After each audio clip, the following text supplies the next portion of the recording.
Hey Mustangs, in this video we're going to take a look at the circulatory system. Now before we get started, we need to make sure that your notebook is set up correctly.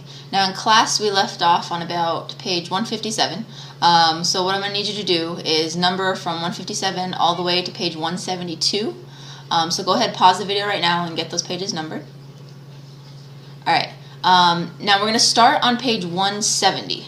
So on the top of page 170, title it Intro to the Circulatory System, and you're just going to take a short little section of notes on the circulatory system and the basics of the circulatory system. Alright, so first things first is the function of the circulatory system.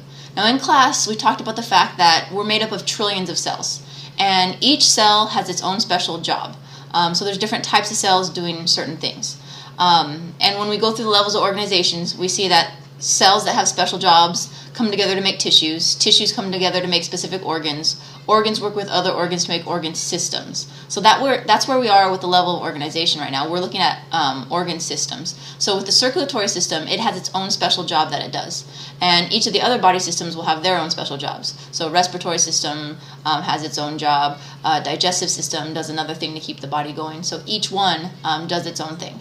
So with the circulatory system, you could think of it as the body's transport system. So basically, as you see here in the bottom right-hand corner of the screen, it's basically a series of tubes running throughout your whole body. And these tubes carry fluid inside them to transport things throughout your entire body. Now, what exactly is being transported? We have to remember that our cells are living things. So each cell needs oxygen and nutrients, and each cell also creates waste that needs to be gotten rid of. So the circulatory system, its main function is to transport the oxygen nutrients to the cells and the waste away from the cells. And also an additional thing that you see here is hormones.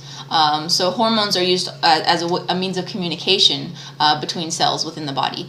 So the circulatory system will carry hormones to cells to let them know what they're supposed to be doing. Another function of the circulatory system is to help maintain homeostasis of body temperature. So as blood flows through these tubes, through these blood vessels here in your body, this actually creates heat. And so depending on how cold it is outside, your blood is actually moving at slightly different rates to either heat you up, cool you down. If it's really, really cold outside, and this is how frostbite happens, if your body gets extremely cold, the circulatory system will actually keep more blood in the core region of the body and less in the extremities. And when that happens, you're giving less blood to your fingers and toes, and as a result of that, basically the cells die, because it's not the blood itself, it's what's carried in the blood. The oxygen and the nutrients aren't getting to those cells, and the waste isn't being carried away efficiently, so those cells are going to die. So your circulatory system is also used in body temperature.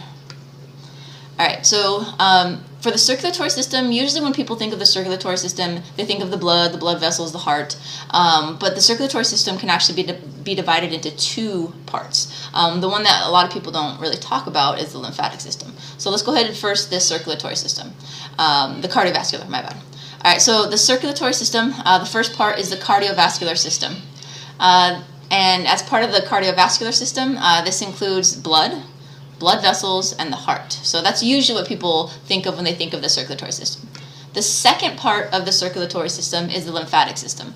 And it's very similar. It has very similar kind of parts to the cardiovascular system. But it includes lymph fluid, lymph vessels, and lymph nodes. Alright, so closer look at the cardiovascular system. So we have the heart, which is part of the cardiovascular system. We have the blood vessels themselves, so the tubes that run throughout your entire body. And finally, the blood. Okay, the blood, again, a lot of people kind of start overthinking about what blood is. It's really what's in the blood, what's being carried in the blood, what's transported in the blood, that's the most important thing.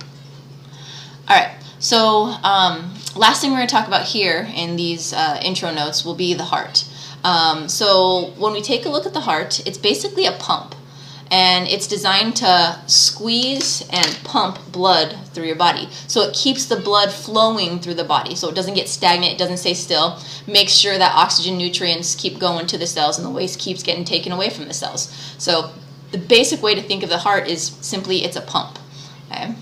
Now, this pump, it's mostly muscle, so it's actually made out of what we call cardiac muscle. So it squeezes and pumps with muscle by using muscle, and on the inside of the heart, it's actually hollow. So it might look solid when you see the outside of a heart. It looks like something that's like a solid structure, thinking like it's a solid organ, but it's actually hollow. And it has 4 chambers on the inside. So when I say it's hollow, the best way to think about this is think of those chocolate bunnies that you get around Easter, where you have those nice little chocolate bunnies, and when you bite into it, it's not solid, it's hollow on the inside. That's basically how the heart is. So you have all this muscle on the outside, and then you have 4 hollow chambers on the inside. Now, the names of those chambers, you have 2 chambers that are called atria. Atria is plural, atrium is singular. These are the parts of the heart where the blood goes into the heart. Then you have 2 ventricles. These are the parts of the heart that are the pump. So these are the parts of the heart that squeeze and push blood out of the heart. And then you have 4 valves, and these basically stop blood from going back in the wrong direction. So valves ensure that blood goes one way through your circulatory system and doesn't backflow. Okay? Now your heart can pump about 5 liters of blood per minute. That's about, I believe, 1.3 gallons. So a little over 1 gallon of blood per minute. Alright, so here is a picture of a heart. Kind of not what you would expect when you think of the typical heart drawings that we do, but if you look at it closely, it kind of resembles that shape right there. So you go like that and that right there, and you can see like the traditional heart shape that we're used to drawing. So this is what the heart looks like, and on the inside, if we were to cut the heart open, we would see the 4 chambers. So this is 1 chamber, this is another chamber, here's the 3rd, and here's the 4th.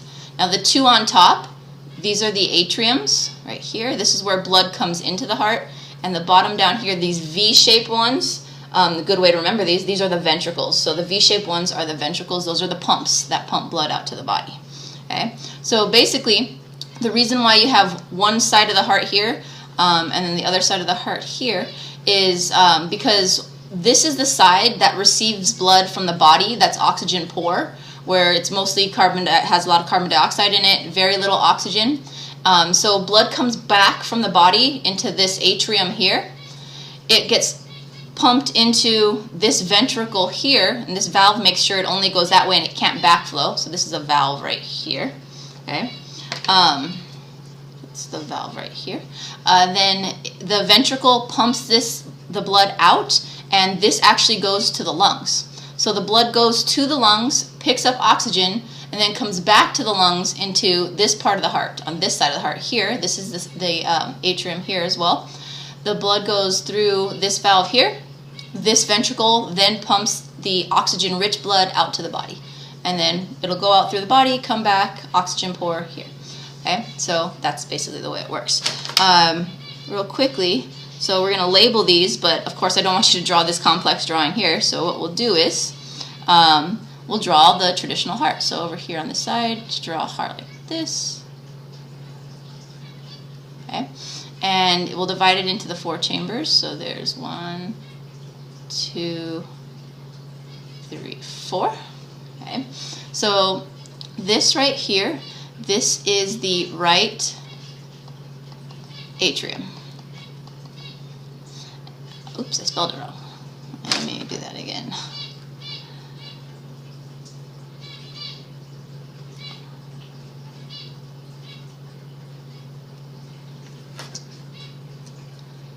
IUM. There you go. So there's the right atrium. And down here is the right ventricle. Okay, and I know some of you are thinking, uh-oh, Miss Palmer made a mistake here. That's the left side. Looking at it, it's the left side. Basically, we're looking at this. If you were looking at somebody, you know how when you're looking at someone, your left is their right. So this is if you're looking at somebody's heart in front of you. Okay, so this is your left is actually their right. So this is the right atrium, right ventricle. Over here on this side then would be the left atrium and left ventricle. This program's not so easy to manipulate here. All right, the way to remember which comes first, A before V, so alphabetical order, A before V, atrium comes before ventricle, and of course the shape as well. That V shape tells you that the ventricles are down there on the bottom. All right, so that's the end of the intro notes. Make sure you've labeled everything and you're good to go.